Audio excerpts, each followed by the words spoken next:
შავი ზღვის ფსკერზე არსებული მდინარე, წყალქვეშა ჩანჩქერები და უძველესი ხომალდები, რომლებიც არ ლპება. 2010 წელს ოკეანოგრაფთა საერთაშორისო გუნდმა შავი ზღვის ფსკერზე 60 მეტრის სიღრმეზე გასაოცარი აღმოჩენა გააკეთა. ნამდვილი მდინარე, კალაპოტით, ნაპირებით, შენაკადებით და ჩანჩქერებით.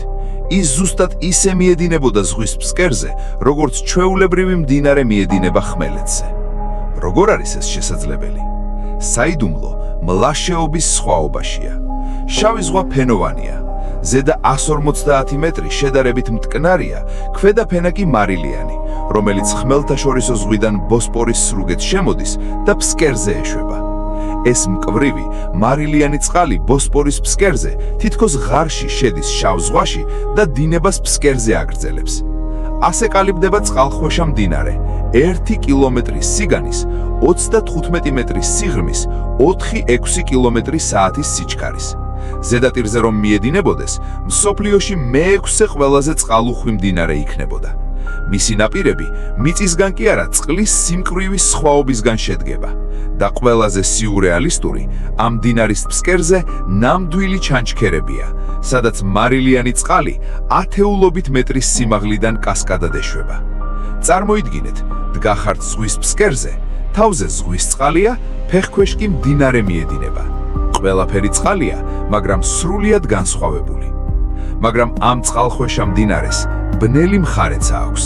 ის მარილიან წყალს მოაქვს, მაგრამ ჟანგბადს არა. 150-200 მეტრის ქვემოთ სრულიად არ არის ჟანგბადი. წყალი გაჯერებულია გოგირდ წყალბადით. შავი ზღვის მოცულობის 87% მკვდარი წყალია. მსოფლიოში ყველაზე დიდი ანაერობული ზონაა. მაგრამ სწორედ ეს ქმნის უნიკალურ არქეოლოგიურ საკონსერვაციო სივრცეს. გოგირდ წყალბადიან უჟანგბადო წყალში ხე არ ლპება.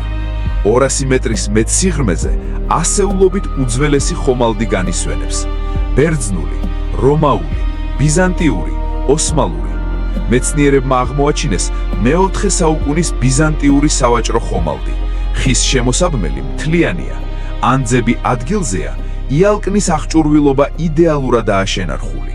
თითქოს გუშინ ჩაიძირა და არა 1600 წლის წინ. ეს ყველაფერი წყალქვეშა მდინარის დამსახურებაა, რომელმაც შავი ზღვის სიღრმეები გიგანტურ უსიცოცხლო საკონსერვაციო სივრცედ აქცია. ამ მოვლენას სიმკვრივის დინამე ეწოდება. ის სხვაგანაც არსებობს ხმელთაშორის ზღვაში, წითელ ზღვაში, მაგრამ შავი ზღვის წყალქვეშა მდინარე ერთ-ერთი უდიდესი და ყველაზე კარგად შესწავლილია. ბუნება ქმნის ისეთ რამეებს, რომლებიც წარმოუდგენელ გვემონება. მდინარე ზღვის ქვეშ, ჩანჩქერი წყალქვეშ, ზღვა ზღვის შიგნით.